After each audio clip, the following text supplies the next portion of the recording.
नमस्कार दोस्तों। 100 मीटर चौड़े एस्ट्रॉयड ने पहली बार पृथ्वी की रक्षा की तैयारी के बारे में हम सभी को, जी हाँ, वर्ल्ड के तमाम देशों को गंभीरता से सोचने पर मजबूर कर दिया है। तो गाइज, आपको ध्यान रखना है कि इस समय एक ऐसी न्यूज़ सामने आ रही है जिसने, जी हाँ, पृथ्वी के सियासी सरजमी के ऊपर एक बहुत बड़ी टेंशन की रेखा खींच दी है। क्योंकि 22 दिसंबर आने वाली, दोस्तों 22 दिसंबर 2032 को, जी हाँ, ये एस्ट्रॉयड पृथ्वी से टकराने वाला है। और अमेरिकी अंतरिक्ष एजेंसी नासा के मुताबिक 2024 YRA नाम का ये जो एस्ट्रॉयड था, जो 2024 में खोजा गया था, इसकी पृथ्वी से टकराने के चांस 3.1% हैं। जी हाँ, आप बोलोगे 3.1% चांस का परसेंटेज मात्रा बहुत अधिक है। जी हाँ, आपको ध्यान रखना है कि ये परसेंट टोटल 100% का नहीं है, बल्कि दोस्तों ये है आपका, जी हाँ, जो स्केलिंग में मापा गया है, जो टोरिनो इम्पैक्ट जो डेजर्ट जो स्केल है, जी हाँ, जो हैजार्ड स्केल है, उसके पैमाने का ये चांस है 3.1%। लेकिन वीडियो में आगे बढ़ने से पहले आपको दोस्तों पता होना चाहिए कि एस्ट्रॉयड होता क्या है और एस्ट्रॉयड क्यों पृथ्वी के लिए ये इतना खतरनाक है। पहले हम इस बात को समझते हैं, बाद में हम जानेंगे कि आखिरकार स्केलिंग कैसे मापी गई है। ठीक है, एस्ट्रॉयड की निगरानी हम कैसे करेंगे और जो हमारा रिस्पांस जो ग्रुप हो है, ठीक है, साइंटिस्टों का, वो किस तरह से एक्टिव हो चुका है। क्या हम इस आने वाले एस्ट्रॉयड की डायरेक्शंस को, जी हाँ, डार्क जोन की तरफ मूव कर सकते हैं, भेज सकते हैं, मतलब कि ये पृथ्वी से टकराए ही ना। अगर दोस्तों खुदा न खास्ता, भगवान न करे कि अगर ये टकरा गया तो उससे हमारे पृथ्वी को क्या क्या हानियां होंगी, किस स्केल पर, इन तमाम बातों को डेप्थ में समझने का प्रयास करेंगे आज के इस वीडियो में। बट दोस्तों उससे पहले जानते हैं कि आखिरकार एस्ट्रॉयड होते क्या हैं। दोस्तों जो एस्ट्रॉयड होते हैं उसको हिंदी में हम कहते हैं क्षुद्र ग्रह।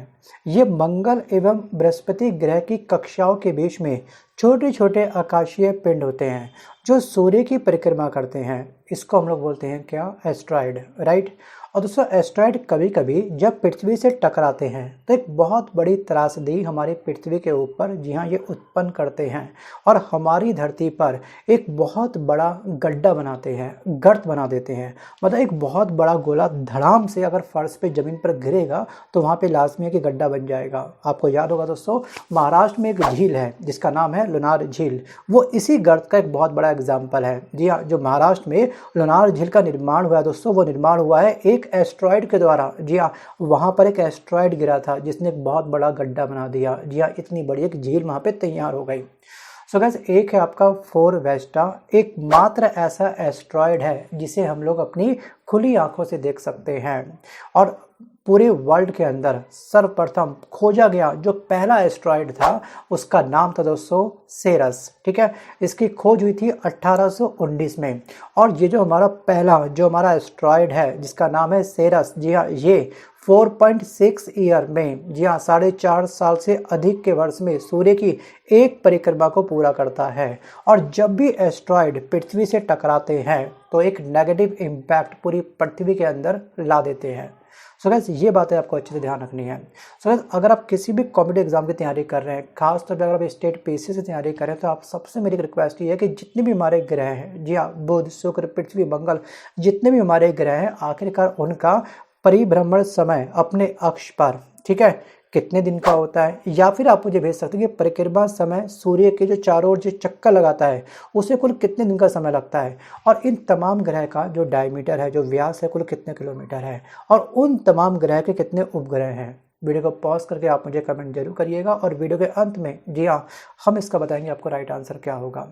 अब आते हैं वापस टॉपिक की तरफ। दोस्तों 22 दिसंबर 2032 को जो ये एस्ट्रॉयड 2024 YRA नाम का ये जो एस्ट्रॉयड पृथ्वी पर टकराएगा, आखिरकार वो किन किन शहरों पर, जी हाँ, जी हाँ, तांडव मचाने वाला है, अपना एक बहुत बड़ा इम्पैक्ट, नेगेटिव इम्पैक्ट छोड़ने वाला है, उसको समझते हैं। सो गाइस, नासा ने उन क्षेत्रों की भी अब पहचान कर ली है जो एस्ट्रॉयड के टकराने पर प्रभावित हो सकते हैं। इनमें आपका दोस्तों पूर्वी प्रशांत एरिया है, पूर्वी प्रशांत जो महासागर है उसकी हम बात कर रहे हैं, उसका जो पूर्वी एरिया है वहाँ पर ये नेगेटिव इम्पैक्ट छोड़ेगा। ठीक है, जब ये अपनी ऊर्जा को रिलीज़ करेगा, धरती पर धड़ाम से गिरेगा तब। और ये आपका उत्तरी दक्षिण अमेरिका पर एक नेगेटिव इम्पैक्ट डालेगा। और इसके अलावा अटलांटिक एरिया, अफ्रीका के कुछ हिस्से, अरब सागर और दक्षिण एशिया, जी हाँ, इस रिस्क जोन में शामिल हैं। इसके अलावा हमारे इंडिया का जो मुंबई शहर है, जो हमारा कलकत्ता एरिया है, ढाका हो गया, बोगोटा हो गया और एक लागोस जैसे तमाम शहर जी हाँ रिस्क जोन में बने हुए हैं। मतलब कि सोचिए कि एक एस्ट्रॉयड इतने सारे एरिया पर अगर नेगेटिव इम्पैक्ट डालेगा, सोचिए हमारी भारत की अर्थव्यवस्था का क्या हाल होगा, हमारी वर्ल्ड की जीडीपी का आखिर का क्या हाल होगा, कितनी बड़ी मात्रा में जी हाँ त्राहिमाम जैसी स्थिति होगी। Think about it. आंखों को बंद करके छोटी सी कल्पना आप करके देखिएगा। जी हाँ, हमको किसी भी हालत में इस एस्ट्रॉयड की अब डायरेक्शन चेंज करनी पड़ेगी। जी हाँ, हमारे साइंटिस्टों की मेहनत रंग लाएगी या फिर नहीं लाएगी, क्या इस एस्ट्रॉयड को वो साइंटिस्ट मिल करके एक डार्क जोन में जी हाँ भेज पाएंगे, ये बताएगा दोस्तों अब आने वाला समय।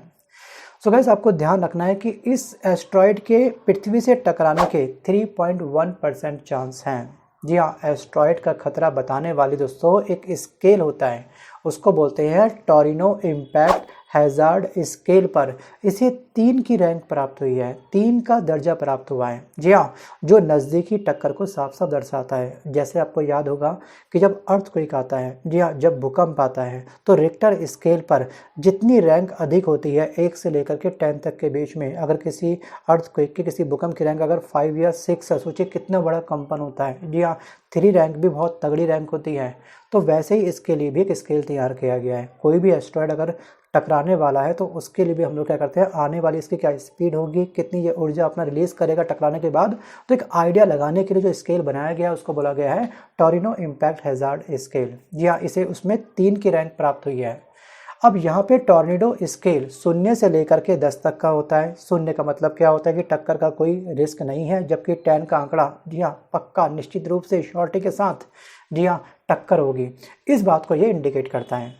और उच्च रेटिंग प्राप्त करने वाला एकमात्र एस्ट्रॉयड जो अब तक था जिसने हायर रैंक प्राप्त करी थी स्केल के अंदर, उसका नाम था अपोफेस, जिसने 2004 में जी हाँ काफ़ी सुर्खियाँ बटोरी थी। जो लोग 2004 में ठीक है उस काल को देख चुके हैं उनको इस न्यूज़ के बारे में थोड़ा सा शायद याद होगा अभी। लेकिन उस समय दोस्तों जब ये न्यूज़ सामने आई थी तो भारत के अंदर, पूरे वर्ल्ड के अंदर एक बहुत बड़ी पैनिक सिचुएशन बन चुकी थी। जी हाँ, एपोफिस के शुरू में टॉर्निडो स्केल पर 4 का दर्जा प्राप्त हुआ था, और ये जो नया हमारा एस्ट्रॉयड है 2024 YRA, इसको अब 3 की रैंक मिली है। तो ज़्यादा बड़ा अंतर नहीं है, लेकिन जैसे ही देखा गया था 2004 में एपोफिस के माध्यम से लोग एंजाइटी में आ चुके थे। जब ये न्यूज़ सामने आई थी लोग डिप्रेशन में आ चुके थे, लोगों के अंदर डर का माहौल बन चुका था। तो उस डर के माहौल को समाप्त करने के लिए इस न्यूज़ को कुछ समय के लिए दबा दिया गया। लोगों के अंदर पॉजिटिव छवि बनाने के लिए इसके रैंक को थोड़ा सा घटा दिया गया, मतलब कि इसकी रैंक जो 4 आई थी उसको 9 या 10 तक पहुँचा दिया था। इसकी वजह दोस्तों ये थी कि आखिरकार इसका खतरा तो था, लेकिन इसमें कम से कम 1 सदी तक कोई खतरा नहीं था। तो हमारे पास जो टाइम था ना वो बहुत लंबा टाइम था, तो हम इसको इग्नोर कर सकते थे। लेकिन अभी जो नया एस्ट्रॉयड टकराने वाला है 2032 में 22 दिसंबर को, ठीक है, इसमें अब ज़्यादा समय नहीं है, ध्यान रखिएगा। अभी हम जी रहे हैं 2025 में। कुछ लोगों के लिए 7 वर्ष एक लंबा समय हो सकता है, लेकिन उसे समय को बीतने में ना समय नहीं लगता है। यहाँ पर मैं एक चीज़ और ऐड करना चाहूँगा। आपको याद होगा दोस्तों डायनासोर का विनाश कैसे हुआ था, अचानक से धरती में एक बहुत बड़ा कंपन हुआ था। जी हाँ, वो घटना भी एक्चुअली कहीं ना कहीं एस्ट्रॉयड से जुड़ी हुई थी। जी हाँ, जो एस्ट्रॉयड डायनासोर के काल में धरती पर गिरा था उसकी चौड़ाई थी दोस्तों 10 से 15 किलोमीटर। अचानक से धड़ाम एस्ट्रॉयड धरती पर गिरा और डायनासोर का, इतने बड़े बड़े डायनासोर का जो इतनी बड़ी बड़ी उनकी प्रजातियाँ फैली हुई थी पूरे वर्ल्ड के अंदर, जंगलों के अंदर, चंद सेकंडों में क्या हो गया, सब तबाह हो गया। केवल क्या मिले हमको, उनके कंकाल मिले। लेकिन अभी दोस्तों जो नया एस्ट्रॉयड 2032 में 22 दिसंबर को टकराने वाला है, ठीक है, इसकी चौड़ाई दोस्तों क्या है, 100 मीटर है। लेकिन जो इसकी डायरेक्शन है वहाँ पे जो इतनी बड़ी संख्या में पॉपुलेशन रहती है, क्योंकि इसका खतरा सबसे अधिक दोस्तों मुंबई और कलकत्ता के अंदर बना हुआ है। सोचिए अगर वहाँ पर इसका एक नेगेटिव इम्पैक्ट पड़ जाता तो भारत की अर्थव्यवस्था या फिर भारत की जो रीढ़ की हड्डी है, जो बैकबोन है, वो बुरी तरीके से टूट जाएगी। जी हाँ, अब यहाँ पर आपको ये भी ध्यान रखना है कि कहीं ना कहीं वैज्ञानिकों का अनुमान ये है कि ये टकराने पर जो एस्ट्रॉयड है लगभग 8 मेगाटन ऊर्जा रिलीज करेगा। जी हाँ, मेगाटन, कितना, 8 मेगाटन। सो गाइस इस ऊर्जा का, ठीक है, इसकी एनर्जी जो रिलीज हो रही है, इसका अंदर आप लोग इस प्रकार से लगा सकते हैं कि जो सेकेंड वर्ल्ड वॉर हुआ था 19 में शुरू हुआ था, 1945 में समाप्त हुआ था। हिरोशिमा नागासाकी पर परमाणु बम गिरा गया था। ठीक है, हिरोशिमा पर 6 अगस्त 1945, जिस परमाणु बम का नाम था उसका लिटिल बॉय, राइट। तो उस समय जो वो बम गिरा था उससे जो एनर्जी रिलीज हुई थी उससे 500 गुना अधिक ये जो नया एस्ट्रॉयड जी 2032 में आने वाला है, 500 गुना एनर्जी इसके अंदर होगी। सोचिए इतनी बड़ी एनर्जी रिलीज होने वाली है, सोचिए कितनी तबाही मचेगी। और एस्ट्रॉयड का पता लगाने के बाद में जो संयुक्त राष्ट्र दोस्तों जो ग्लोबल रिस्पांस ग्रुप है वो और भी अधिक एक्टिव हो चुका है। किसी भी हालत में इसकी स्पीड का और कितनी एनर्जी रिलीज करने वाला है, कितना खतरा बनेगा और कहाँ पे बनेगा, इसको लेकर के अभी रिसर्च चल रही है। इसके अलावा दोस्तों इंटरनेशनल एस्ट्रॉयड ठीक है वार्निंग नेटवर्क इसका अवलोकन करना अब स्टार्ट कर चुका है। जी हाँ, इसकी जो भी जी हाँ फ्लक्चुएशन बन रही है उसका एक रिकॉर्ड बिल्कुल साझा किया जा रहा है तमाम देशों को कि जहाँ जहाँ पे इसका इम्पैक्ट पड़ेगा वो देश अपने अपने अकॉर्डिंग तैयारी कर लें। जी हाँ, या तो उस एरिया को खाली कर दें, जितनी भी कंपनियाँ वहाँ पे हैं उसको मूव कर ले किसी और जगह पर। अभी दोस्तों समय हम पे वैसे बहुत अधिक है। जी हाँ, अगर हमको कहीं भी कोई भी कंपनी को मूव करना है, स्थान खाली करने का भरपूर समय है। और संयुक्त राष्ट्र के space mission planning advisory group को भी और अधिक सतर्क कर दिया गया है। दोस्तों वीडियो को पॉज करके अभी भी आप मुझे सही आंसर सेंड कर सकते हैं, मतलब कि बुध, शुक्र, पृथ्वी, मंगल, बृहस्पति, शनि, अरुण, वरुण इन तमाम ग्रहों के व्यास कुल कितने किलोमीटर हैं और सूर्य की परिक्रमा करने में हर एक ग्रह को कितने दिन का समय लगता है और तमाम जितने भी ये ग्रह हैं इन सभी के उपग्रहों की संख्या कुल कितनी है। वीडियो को पॉज करके आप मुझे राइट आंसर सेंड कर सकते हैं। सो गाइस यहाँ पे आप जानते हैं कि इसका सही जवाब क्या होगा। सो गाइस जो बुध ग्रह होता है इसका व्यास होता है 4878 किलोमीटर और इसको एक रोटेशन टाइम पूरा करने में जो समय लगता है दोस्तों ये लगता है आपका 88 दिन का। और बुध और शुक्र एकमात्र ऐसे दो ग्रह हैं जिनके पास उपग्रह की संख्या क्या होती है, शून्य होती है, जीरो होती है। इनके कोई भी उपग्रह नहीं है। जो शुक्र होता है दोस्तों इसका जो व्यास है ठीक है, जो इसका साइज है, जो इसका डायमीटर है दोस्तों वो होता है आपका 12104 किलोमीटर और इसको सूर्य की एक परिक्रमा पूरी करने में समय लगता है 224.7 दिन का।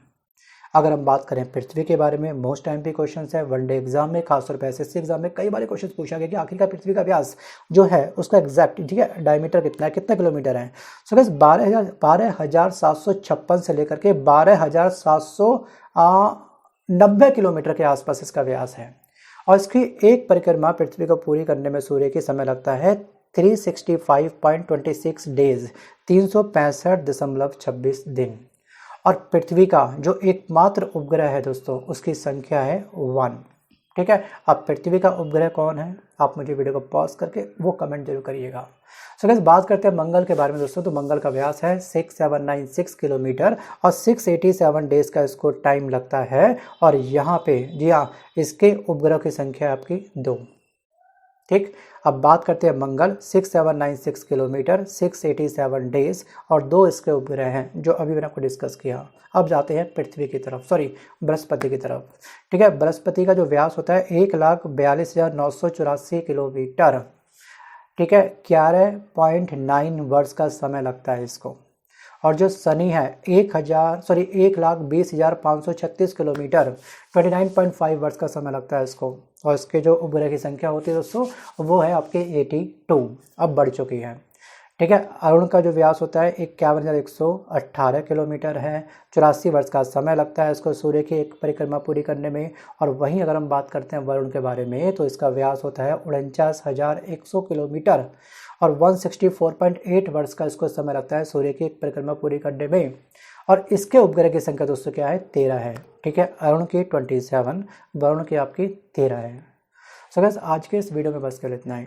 ठीक है, मिलता हूँ जल्द एक नए वीडियो के साथ, तब तक के लिए धन्यवाद।